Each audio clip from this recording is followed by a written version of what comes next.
Right.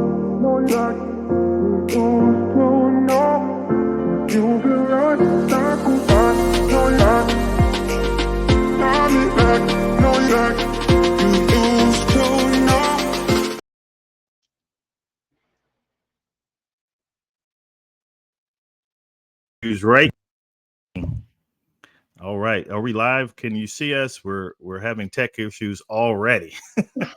But I think we're live. I think we're live, folks. Welcome to another episode of Hot Takes. I'm Orlando Haynes here with my co-host. Yes, I'm Ann Genduso. So excited to be here. Love our new time for today. Anyway, we're testing out our new time. Yeah, absolutely. Let us know if Fridays works for you guys. We were doing them on what, Thursdays before? Yeah, Thursdays evenings, which was different. Yeah. Okay, Thursdays. Let me see. Do we have audio? Is my audio? I hear you. I hear you. Okay, yeah, we're good.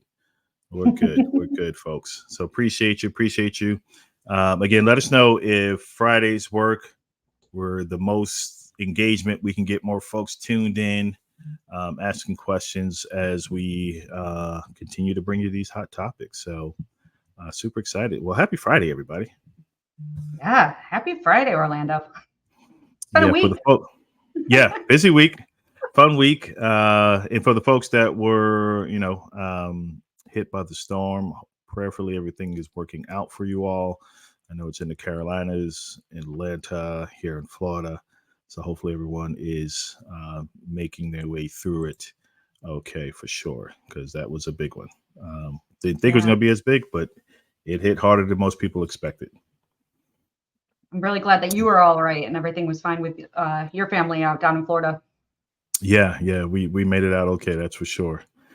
Steven, how are you, sir? Appreciate you joining. Hey, Steven, always love seeing you. Yep, consistent follower. He messaged when we rescheduled this particular one. We scheduled it twice. I had to schedule conflict on my side. Had to reschedule it twice, but he was like, "Hey, I see you guys rescheduled it." I was like, "Yeah, don't worry, we'll get it back up there." So we appreciate you reaching out, Steven, looking out for us. So, how was your week? How was your weekend? Let me ask that. Me? Yeah. You want to know me, or do you want to know Steven or everyone else? Yeah, your week. How was your week? My week was good. It was busy. We also had Rosh Hashanah yesterday, which my husband observed. So that was kind of fun to kick off the Jewish New Year. But then it's just been one of those weeks where there's just so many different things going on with school for my daughter, all those good things. So it's like, oh, it's Friday. Yeah. I know. Hopefully, right, a little reprieve in energy boost going into the weekend. So we are talking about a hot topic, and that's the whole premise of Hot Takes, right? We're discussing trending topics, remote work versus return to office, the great divide. Yeah. Yes. Would you have imagined we'd still be talking about? Would you have imagined we'd still be talking about remote work and like that? There's this big controversy like 4 years on. I know it, right? So when those shifts happen, it's almost like we're talking as remote was the way of life prior to COVID. Now, for a ton of folks, it was right. For a ton of folks who've always been remote, but for the large masses in corporate America, it's been in office, right? And so, yeah, you would think that asking folks to come back to work is like a crime. Most it was like, well, I get it, folks. Trust me, I'm still in corporate America and as full-time entrepreneur. Plus, I do what I do on the side, and so I get it. Trust me, we're not talking from places where we haven't been or continue to be. It's I think sometimes folks just forget prior to COVID, right? You were most likely in office 5 days a week. Yeah. And so I get the big shift. I get it when you get accustomed to a certain lifestyle. If you've been home for a year and you built your whole lifestyle around that, kids, if you got kids, family, schedules, running kids back and forth, it's been built around that flexibility of being home. And then the disrupt of come back to work now. is I get it. It can be pretty disruptive, but I'm always of the mindset to be flexible on both sides. So luckily, my wife and I, right now, she's remote. Okay. Prior to just 4 months ago, she was on site. Myself, I've been hybrid for the past several years, but with this particular company, it's a set schedule. Well, it's hybrid, and so Okay. we've had to maneuver and fix our life around that. So, but even if for whatever reason one of us was called back into the office or both, we prepare for that. So Mm. we try to prepare for that as much as possible. But what can you do, right? Unless you're running your own business, what can you do? Like the news, I forgot, was it Amazon? I know we had notes that Yes. 70% of the workers, 70% of the workers were like, I'm thinking of quitting. If you really Yeah. like And some did. 70%, like, have you guys seen the market? Like, everybody's not going to leap and just go find a new job somewhere that fast. And so, you guys really think of that large of a number of the organization uh, trying to fight the return to office? That's pretty high. I don't know what your thoughts are on that. See, this is why I love hot takes, because we don't always agree on things. And I think that that's the best part. We get to hear like different perspectives. And like you said before, this is a safe space to do that, right? Yeah. Yeah. So I'm kind of more on the other side of it where I'm like, yeah, fight. Well, I get it. I think it depends on everybody's personal situation, right? Like Mhm. I've been very lucky prior to being an entrepreneur for the last like it's going on 6 years now. I did have some hybrid options. So in the DC area, there's a lot more people who telecommute. Even like with federal government, there's a lot of options for kind of having those flex days and flex times.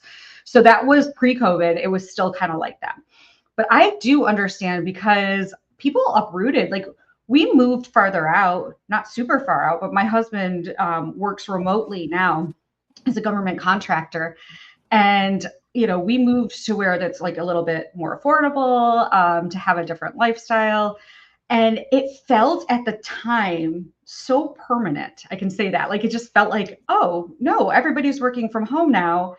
Everybody, this is what it's going to be. And there was so much uncertainty, and we didn't have like what started out supposed to be a 2 week, stay at home for 2 weeks, stretched into 2 years. And so I understand people completely changing their lives. I know people moved across the country, things like that for different, so that it could be the remote warriors. So I think so much time has passed that when you have 4 years later, and then there's like a thing saying, hey, no, actually, there's like kind of the slow trickle. And that's what Mm. Amazon, what you were saying, that's what they'd done, because it was everything's fine, everything's remote. Then last year, 2023, it was no, you got to come in for 3 days in the office. And now they're saying it has to be 5 days. So it's that kind of slow build up back. And other companies are doing it too. We're not trying to just pick on Amazon, but that's been in the news lately. And so, there's, I don't know, that it's just, to me, I'm just like, oh, that is a big disruption. So I can understand why 70% of people will be like, well, then I'm going to quit because I've just been doing this for 4 years. Whether or not What they can, it's just like, I can get it. Right. And so what's funny is that it's always coming from big tech, right? Mm, When big yep, tech makes a move, the yep. market shifts, and that just shows you the power that these titan companies that are worth, valued at $1 trillion+ Mm-hmm. have over the economy. And so again, Yep. I think they're just following, big brother, big sister, saying, hey, this is what we're doing. And then everyone's like, well, if they can do it and they're at this scale, why can't we do it? We're a smaller company. And so Sure. that's the funny part. And I'm sure there are companies, like I heard a report or saw an article where Jamie Dimon, CEO and chairman of JP Morgan Chase, right, the largest Mhm. bank in the world that literally banks countries, Mhm. um, he was quoted as saying something like, the they're definitely in office, but even to the scale of hours they work, like some of their junior, folks are working, 70, 80 hour weeks. Like it's that grueling for the first several months to a year until you can, prove yourself and move up. Mm. And so those are still the believers of, that hard work, mentality, because they did it. And that's what it was back in the day, which is nothing wrong with it, right? In terms of hard work. But I think obviously the world has shifted in terms of work-life balance, mental health, family time, prioritizing, setting boundaries, etc., where it's like the grind of that level doesn't necessarily benefit everyone. Like, if I'm going to work that hard, am I going to be paid at the scale of the hours I'm working, or am I fixed income, base salary? There's no bonus structure, whatever. And so it's like this doesn't work. That one paintbrush mentality of this is the way we should be working doesn't work for every organization, especially now. Too many different generations are in the workforce. I think it's like 3 to 4 generations are in the workforce. So there's different thoughts, different home lives, different aspirations and goals. Some folks are at the tail end, some are in the middle, some are on the teetering, and some are on the come up. So you have different dynamics in that space. And then, but when it comes directly to remote work, that's I want to see how that. I'm sure the world is looking to see how this plays out, and it's like, oh yeah, you're now forcing these folks to come back, or they're going to lose their job. Like, that doesn't help the economy. That's not a message you really want to send at that scale. So that's a little disheartening, especially at that level of an organization, for sure. Yeah. I think what's interesting that you just pointed out, right? Like, is that things have changed. It has been 4 years. So the climate has changed. And in that time, what may have worked pre-COVID and felt good about, okay, yep, I'm going into work, I'm going to live closer, I'm going to, you live somewhat close to your job, that sort of thing. There were so many hardships that I think people they didn't feel empowered to speak out loud, right, about. So it was just because that's the way it always had been, like what we've talked about. So, for example, I know that, man, when my daughter was younger, it was so hard if I got a call from school and it was like, oh, I got to pick her up because there's some problem. I have to take her to the doctor's. Well, my commute was like an hour to do that. And it was just very, very disruptive, right? So it made it so much harder and more difficult. Where now, working from home permanently, right? Because what I do, I've integrated that as part of the day, and I'm still working just as hard and I can get things done, but I actually don't, it takes less time because I don't have to take another hour to drive home to go get the kid and bring him to the doctor's office and all that stuff. I can just do that because I'm here. My doctor's here. Everything's a lot more centralized. And so I think what it really comes down to is the perception of productivity and location. Like, where do you have to be? What location do you have to be? Where do you have to work to be productive? And, there's a lot of other things that go behind that as to why, but that's where I think people start to feel a little disillusioned, saying, hey, I was just as productive for the last 4 years. Maybe they even did really, really well and did more. And so then they're just like, what, you're going to take this freedom? I think it feels like a freedom, right? In many ways. And it feels like it's being ripped away. Yeah. That's what, and you would think that they're taking that to account and saying, hey, if we produce more as an organization, we show productivity rise, why change it? If we can go and loot or free up cash flow as an organization from the leases on the buildings, because that's costing them millions of dollars for office space. Why not then take that money, put it into bonuses or development or needed things for the company to optimize and be more efficient overall, to help the bottom line. But I wish we had some folks who at the top, different organizations, for the most part, even companies that are not as large as the big tech companies, just say, hey, the executive team is saying this is why we feel we operate better. Now, I get it if you're a company and what you do has to be hands-on, right?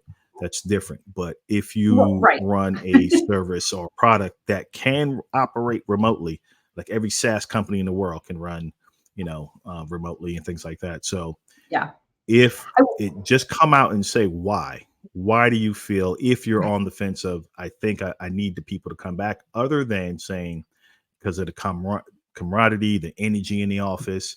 I mean, really? Yeah. I mean, there's something to be said about certain parts of that, but there's also plenty of like virtual agencies in the marketing world that have been operating this way ever since, you could. So for well over a decade. So it's interesting that you said that you wish like a big tech company would come out. It was just within this past few days that Microsoft's CEO came out and said, listen, we're not going to do a big return to work style thing like Amazon. So it was kind of nice to see that kind of like not combative, but like that other side. So we're not going to do that. They do currently have 3 days. So it's not like they're saying everything is complete remote. I do know there are people though, in every one of those companies that say that they tend to have people who are working completely remotely, which also creates a little bit of division because then you're like, well, what's the rule? How come this person? Or like Starbucks, I think the Starbucks new CEO is, they said like we have, everybody has to be in the office, but then he doesn't live in the same city and is flying his private jet occasionally. So there's that kind of inequity too that comes about with this. You're saying like, do as I say, not as I do. But yeah.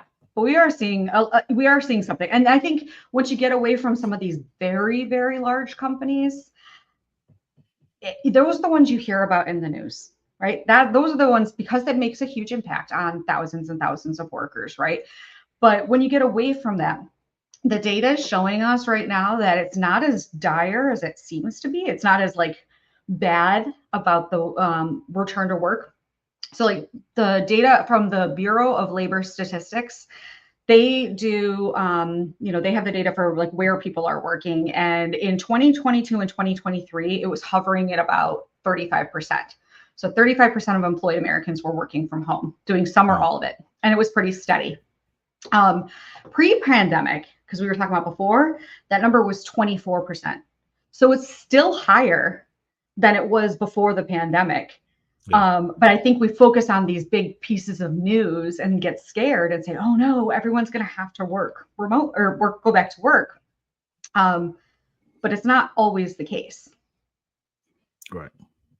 What's funny too is that now that you mentioned Microsoft, I've seen that as well. He may be playing a little sneaky thing like, hey, for the folks that leak from Amazon, he's trying to recruit. I'll take you guys because we're still hybrid over here. And then so who was it? Like you said, Starbucks.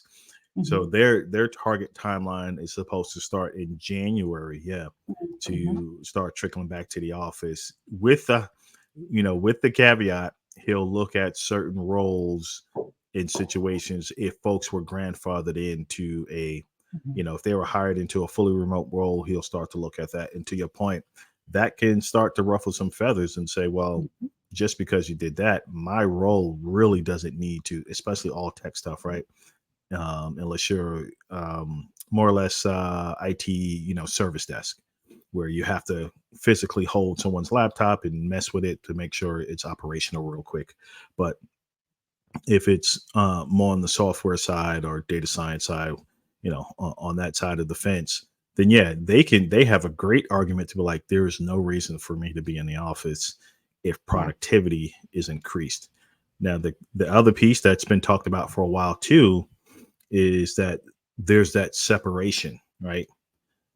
How do you separate from working from home and then home life? Because sometimes you work longer working from home.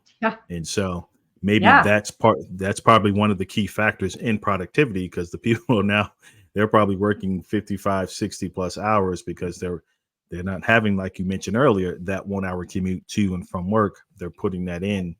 And now, it's harder for them to separate, like, okay, they're checking emails like constantly. Who doesn't? I do it. We check emails over the weekend, see what's coming up. And so it's tough where you want to break that.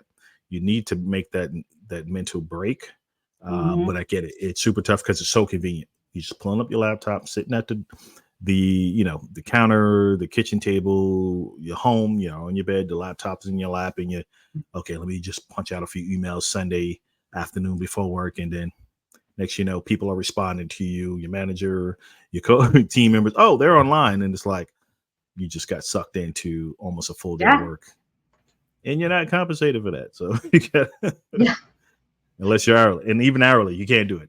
Yeah, you can't do it unless that's your schedule. So it's so many loops on the so-called work-life balance of work, which is, some folks tell you it's kind of non-existent, but you have to set those boundaries to be like, when I'm at work, I'm at work. But when I'm off, unless it's a dire need. Absolutely. We had a couple more people say hello, so I just wanted to pop and say hi to them. We have Catherine, and she said she's from Little Old Blig Heidi. I don't know what that means. Do you know Blighty? I'm not sure. I have no clue. Spell that out for us. I was reading it. I was like, maybe it's me. I don't know what that means. I was like, maybe that's a Southern thing. Maybe Orlando knows what that means. No, I'm a New Yorker. Okay. Well, I mean, you're in Florida now, so I consider that. I don't. Yeah, even in Florida, and I said I don't claim to be a Floridian. Absolutely not. Sorry, guys, but yeah. And then who's that? Charles, who said, he said, Chase was a huge client of his when he was an attorney at Skating. He said, junior, both us and the juniors worked 90 hours a week, and it didn't stop even when it became senior. Yeah, that's insane. 90 hours. But I get, but I think on the banking side, they're compensated at a higher level because of whatever deals and departments, mergers and acquisitions, whatever deals they're on. So there's a chance for at least for them to earn, multiple six figures. I could be wrong. Charles will let us know. And I'm not sure if Charles is your first name, right? Charles Emmy, or Emmy is your first name. Okay, Catherine just told us it's Blighty. UK. She's from UK. Cool. Okay, awesome. We're international. Hot Takes is international, folks. 4 episodes in. That's it. Absolutely. And Catherine, go ahead, Orlando. No, I was gonna say, if folks have continued to add comments or any questions, our thoughts on return to work, remote life, please share those as well. And if you're watching this, share the live, so your audience can see it on your page as well, get more engagement. But go ahead. Sorry. Oh, good. Catherine made another comment here, and I think this is really interesting, right? So she said, although I work on the front desk performing office support, I think it's very important office workers start collaborating in person with their colleagues rather than over a video call. And it's not the same thing. And that's coming to the heart of this matter, right? There's some people who strongly believe that. And I'd be curious to hear, I know there's a lot of reasons. I'd be curious, Catherine, if you want to drop a comment to say why you particularly think that way. Orlando, maybe you can jump in too, because I know that there's lots of pros and cons. Yeah. So for me, like, regardless, if I was a full-time entrepreneur, I would say the same thing. Working corporate, I love the hybrid schedule. That works for me. There's days where you just, you get more work done, you focus. Being at home is more comfortable, get up your snacks, whatever.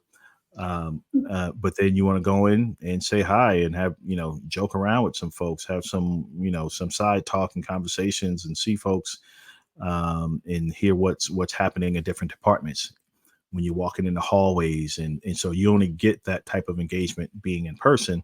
Plus, I don't want to desensitize myself not knowing how to network in that environment. I think if you become too siloed, then it's tougher for you when it's like, okay, it's an all hands meeting. Our departments come together for, think tank or a year end wrap up and see what. And you could, and again, this is just me. There's 2 sides to every coin, that you're less engaged because you're now so far removed from the human interaction. You almost don't know where your place is and how to share your thoughts and your ideas, because everything is Teams or Slack and through email. And so that in-person engagement is so important. Plus, I think that helps your trajectory if you're in corporate again to upward mobility, right? Senior leadership for the most part is still going to have that. Hey, I need to see this person once in a while, or know what's going on and get kind of the landscape of who they are, as a person and as a worker and a producer, or they bought into the culture, right? You can't read that so much through the remote teams and video calls unless your engagement is super low. But I think you miss out without that human interaction. So I'm a big fan of the hybrid schedule. There's times I love to be in the office and times I just want to roll out of bed and jump on the computer. I hear you. Yeah. Adam, hey sir, how are you? He said, we've been remote since March 2020. We're having more in-person events, but the day-to-day work of hybrid or remote, it works very well for us. We're very intentional about communicating too. Cool. Selena, hey, how are you? Hey, Selena. Yeah, I think, it's interesting. I think that's really the intentionality that Adam just mentioned. I think that is what has to happen for it to be successful if you have hybrid and you have some workers who are consistently remote. Because I've worked in that environment before where we've had some folks that are in different parts of the country, different parts of the world, and you're able to work with them. But yeah, to your point, Orlando, if it's not intentional about including them in conversations, making sure they have time to speak at the all hands, maybe before you answer the questions that people are standing there. They can easily get lost in the shuffle and be less visible. And as we all know, visibility is really key to, increasing, for promotion path, or just increasing your thought leadership, everything, your expertise. People need to see you in order to remember you. So whether that's being seen in person or on on camera, as long as there's some intentionality behind it and the entire culture of the workplace has built that into it, it can be very difficult. So that's always been my thing when I'm working with some leaders through my executive coaching. It's always talking about how can you build that into your culture and not have it be an aside or just like something to remember. Oh yeah, that's right. Hey, anybody on the call wanna chime in with your thoughts at the very end, and then they never got any time to speak. No, exactly. It's funny because you see a bunch of memes that crack me up on IG, especially when folks are setting meetings at like 4:30, and they're like want to beat up the person who set the meeting. Like, are you freaking kidding me? But you can't get you tend not to have that same energy, or it's not shown as much when it's in person, right? When you're in person, it's like, but I think some phenomenal things, right? History shows us phenomenal think tanks. You're more engaged, I think, unless again, the culture, like you said, from the founders up, like this is the culture. We're going to be super interactive. It's going to be super intentional, whether we're on Slack, Teams, whatever the platform is, and in person. So it doesn't feel any different. And then when we do get together, it's an added bonus because now, the high fives, the hugs, the face-to-face smiles, you get that warmth and energy from the other person, and you feel more excited about the projects ahead. And so that's a huge shift for companies. But if all you're saying is come back to the office, the remote days are gone, we need you back for whatever reason, and you're not taking those folks back through the why, because what you're really doing is you're going back through change management again, right? Yeah. These people are having to uproot their life all over again to make this accommodation because, right, they need the income, they need the job, and for whatever reason, the company only gave a short notice, 90 days. Sometimes 90 days is not a lot of time when you've been living, a certain way for 2 years or so. So that's super tough. And so I think companies that are doing that need to, really walk through the why and not the corporate rhetoric of because of the culture for, really, if you're going to say that, make sure the culture matches what you're what you're going to do. Don't let it die out and you just want butts and seats for whatever reason, because you're still tied to the lease of that building for the next 5 years, right? So Yeah. like, hey, we got to get people in here. Like, really, really be transparent with your folks so they can understand. And then, if at all, it's better to go hybrid than full on back 5 days a week. I think you'll have more Yeah. folks committed to that schedule. But that's my 2 cents. Hashtag my 2 cents there. I think also with that is the, one thing that we haven't really talked about is the economic considerations too. I mean, it's not cheap, especially if you are in maybe a major metropolitan area. You have to pay for parking. You have to pay for even having a vehicle, maybe. All of these things that you might not have had if you were working remotely, and on top of the time spent. So we talked about the time loss, but that cost.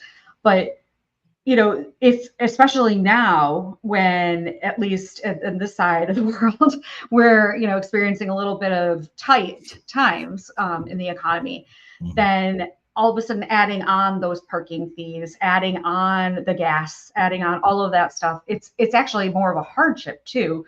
So maybe a consideration, if it's going to be a mandate, is maybe that we're also going to provide free parking, or we're going to something like that to lessen the burden. So you're not actually giving an extra burden to people who've been working home for 4 years. I love that. Yep. Some types of subsidy. Like you said, yeah, dry cleaning, all these things, right? Lunch now become extra added expenses, especially in those cities like you said, if you don't need or have a car, and you're taking public transportation, whatever it is, or maybe if you're someone who's like, you know what, we're going to sell our car because we actually don't need it anymore. And so everything we have is in our city, it's commute, public. Yeah. And all of a sudden, like, what? Oh my God. Because your commute now becomes an hour away. Like California, New York. Well, New York has a lot of public transportation, but California, you need a vehicle. It's horrible. Yeah. But yeah, that's a really good point. Yeah. The added benefits, some type of subsidy to help your folks make that transition back into the office. But it's a lot. It's a lot. And would love to see more companies, hold steady and just really look at the data. If it's working, let it work. I think bad performers will continue to be bad performers. Good performers will continue to be good performers. But you never know. The bad performers can get better with that pressure of not having to commute. You never know. Right. And then, like you said, it's the culture piece. The coach is bad. You may want to keep your people away from each other. I don't know. I just laugh at that old joke, but yeah, you got to fix your culture, no matter what, hybrid, remote, or in office. Fix your culture, folks. So whichever way you shift, the folks are on board, and it makes sense. But there's so many things. We have a few more comments. Catherine also said, I'm a people person, hence I enjoy corporate receptions. As love meetings people. I love meeting people. I was in the middle of a contract role with the UK government. Decided we needed to go into mini lockdown due to the Omicron variant. December, January of that year, of those 2 years. The client I was helping out sent us all home and gave us a little project to do for the business. I was working from home for the first time and didn't like it as I missed everyone. Yep, I get it. It's definitely case by case thing for individuals. Yep. It's not for everyone. No, especially when it feels forced. Again, that was like a forced thing for you, right, Catherine? Or you had to work from home. You didn't have the choice. And I think that comes back around to everything we're talking about now, is that people just want choice. They want that feeling of autonomy, the flexibility, being able to have somewhat of a say.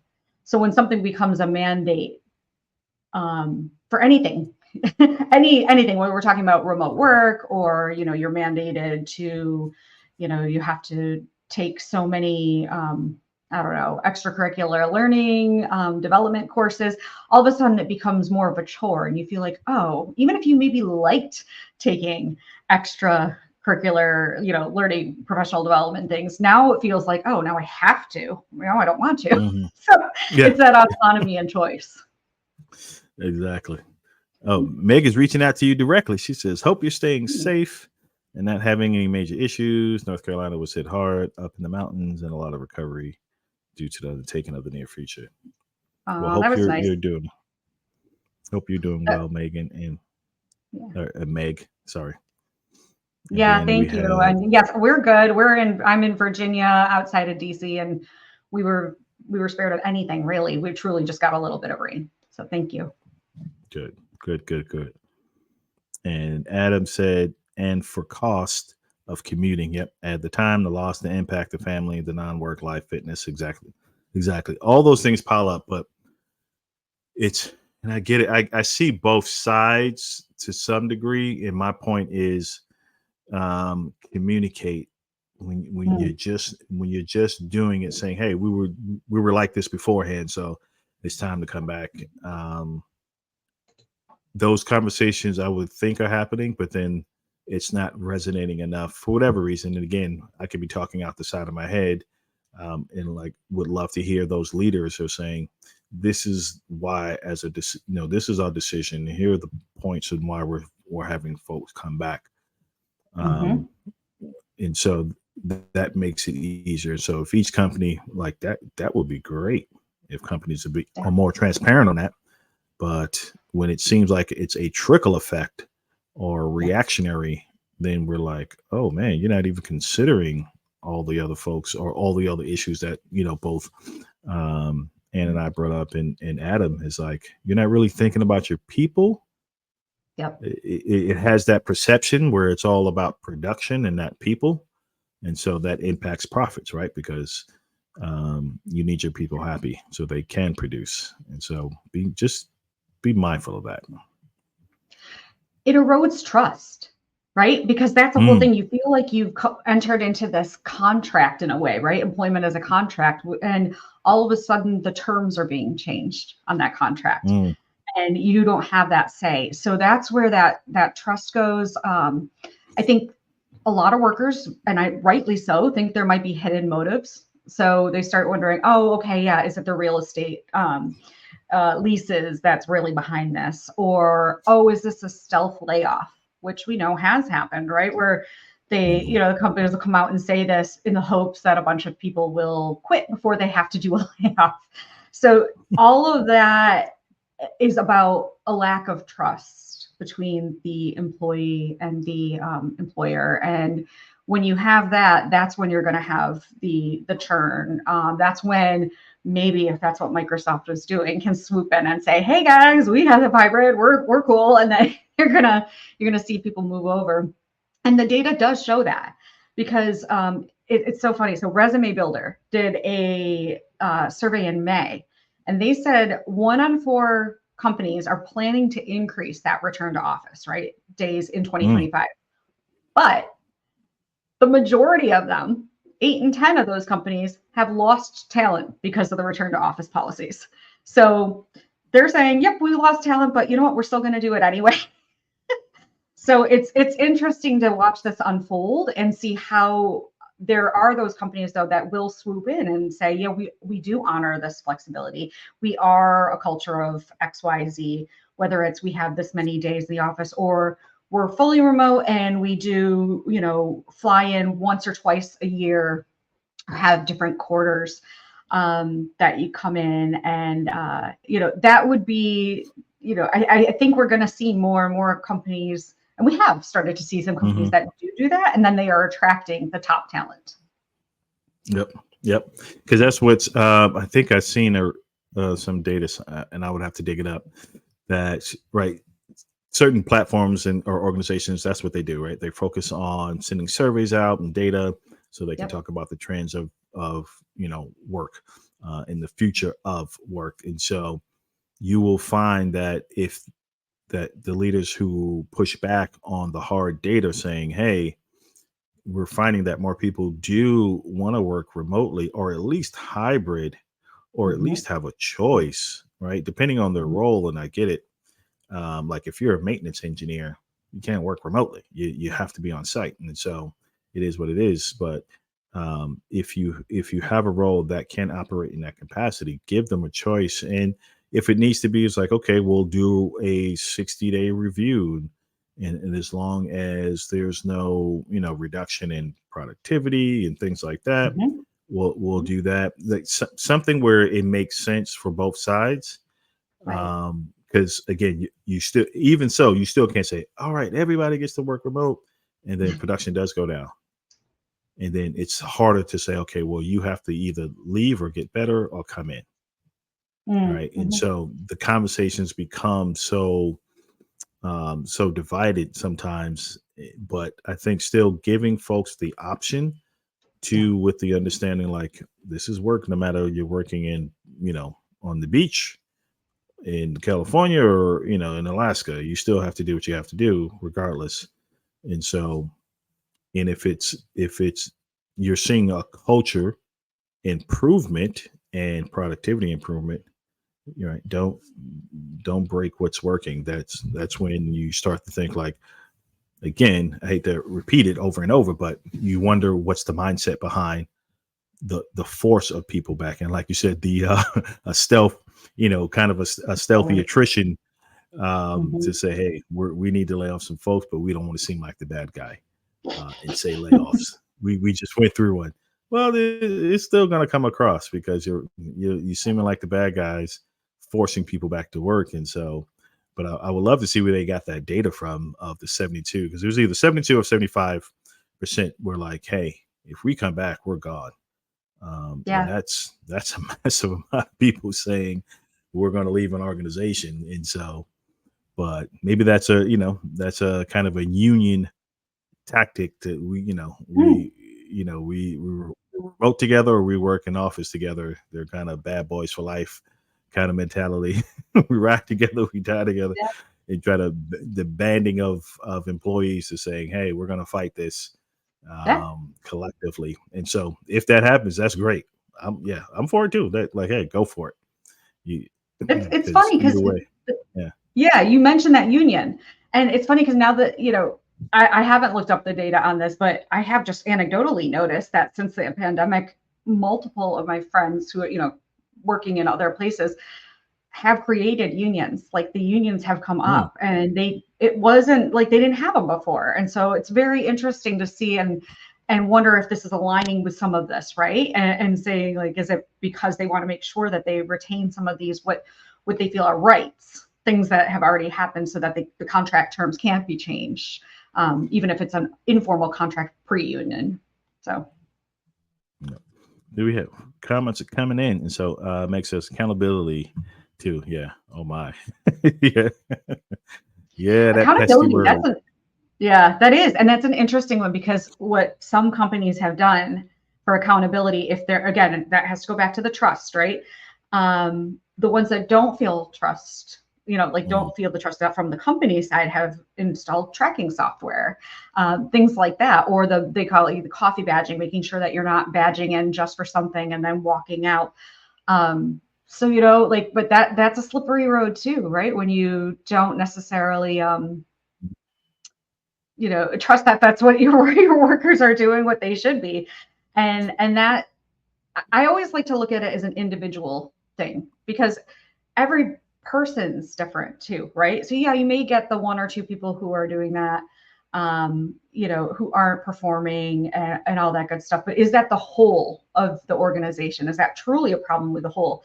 And if so, then maybe that's a bigger question for leadership to address. Like, mhm. why do our employees feel like they don't need to be there to work or don't need to be producing, rather than having it be on we're just going to make one rule. It kind of reminds me of grade school. It's like, oh, one person did something wrong, and so now the whole class can't do it. So that's how I view it, is to like look a little bit deeper and more on the individualistic level. Yep. It reminds me of that quote, one bad apple spoils the Yeah. bunch. And so Ah, but that's also and like a, again, Yep, that's also like a boot camp type thing. If somebody in your unit messes up, everybody's dropping to give 10, 20 Hmm. running. So it's like you operate as a unit, you move as a unit. And so when one Hmm. fails, they look at it as, Okay. as a team, we didn't rally, so we're all on the on the same page. But that's also, Hmm. for leadership and leadership as well. And so um, Yeah. again, that trust piece is so huge, so incredibly huge. But hopefully there's some more reports that'll come out from Microsoft, Starbucks around what they're going to do, if that makes sense, though. And again, the why behind it all. And so because there's going to be a lot of who knows what the shakeup would be. Like, imagine that 70 some odd people, If they all just quit. trick. Yeah. Yeah, that would be insane. That Yeah. that would be insane. Um, but then again, you look at or it's a trickle effect. Like, what would happen? Like, what would happen? That's something pretty interesting. And so, but that's a telltale sign. Like, hey guys, you have 70+% of your workforce don't like the choice you're making. You might want to rethink this, right? If you can't give a solid reason, you might want to rethink that decision and don't go public with it. Just stay quiet Yeah. and get your people, make your people happy. Because with that, you've just disrupted two things: their life and the culture. These people are frustrated now.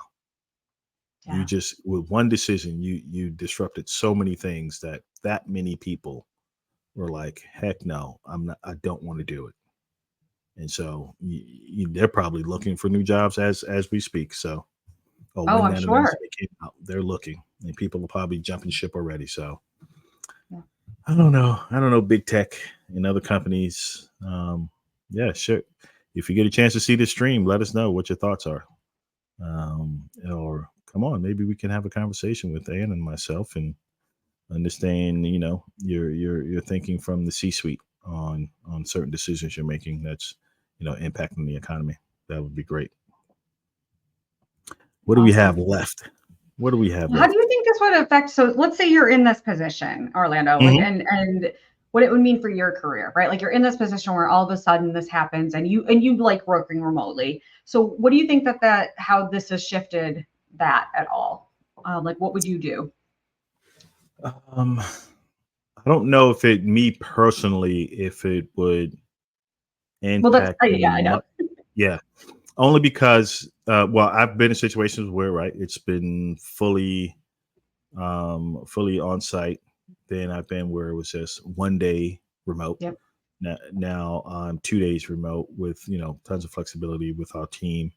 But I look at the um, total package of it, and saying, okay, if I'm coming back 5 days a week, you've changed the contract.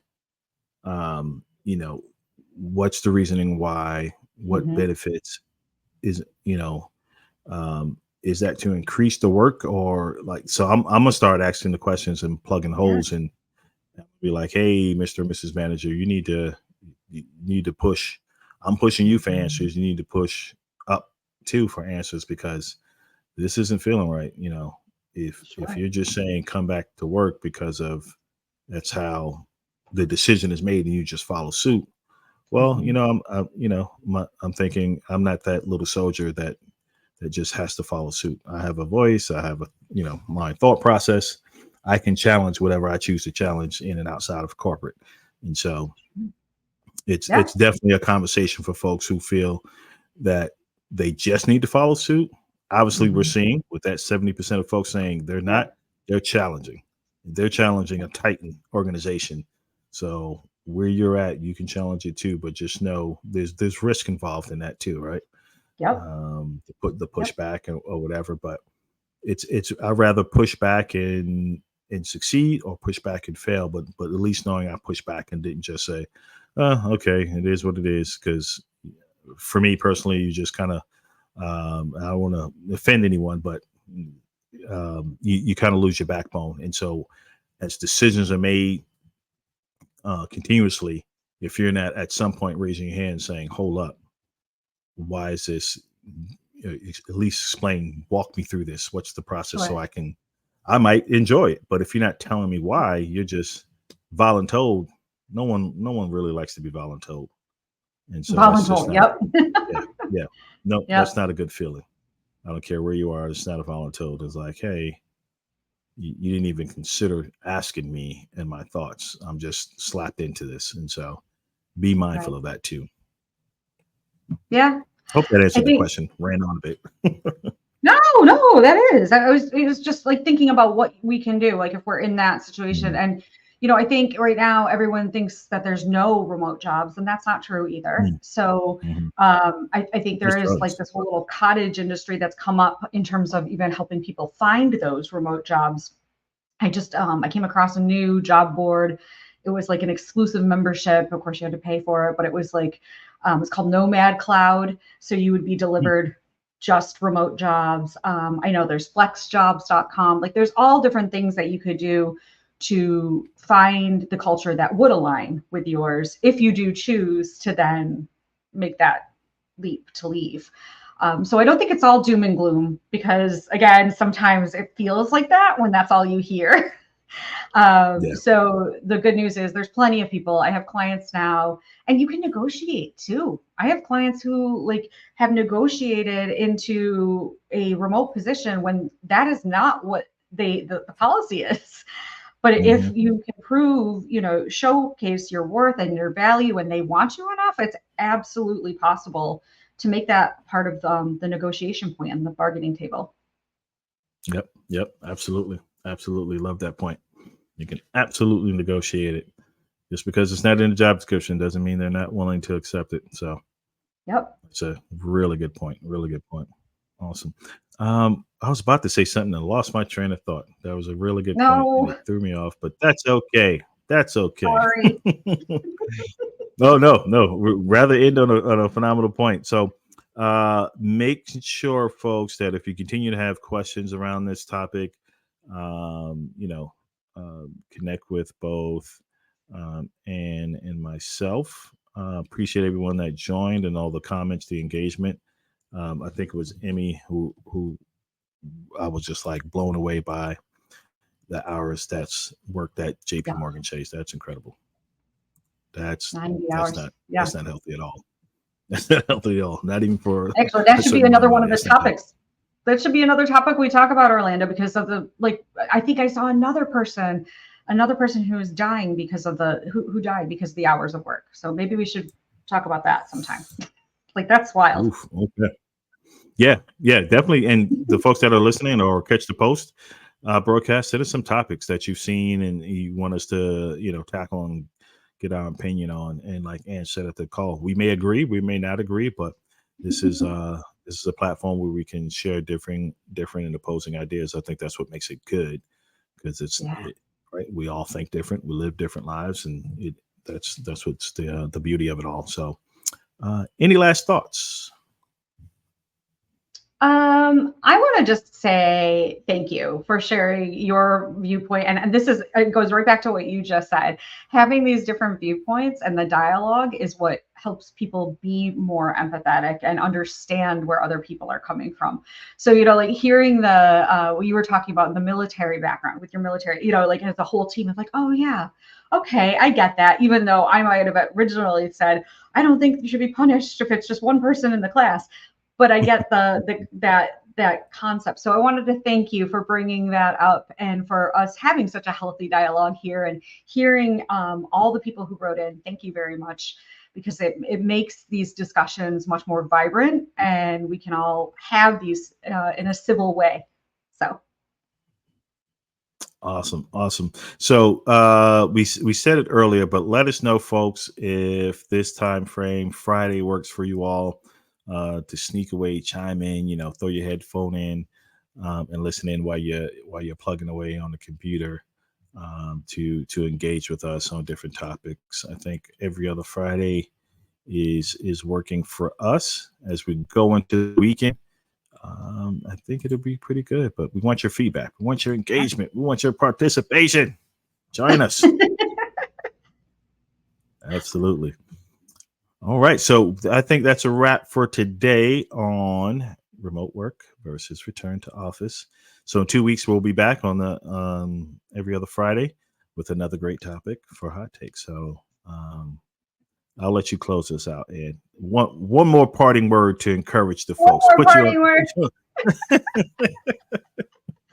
I'll just say, when it comes to remote work, go with your gut, go what you think, and understand that other people have different points of view, and that's okay. And just kind of go with your gut and realize what works best for you. May not work best for your coworker, but that you can both coexist at the same time and find ways to collaborate together. So that's my parting word. Love it. And we will end there, folks. We'll see you next time.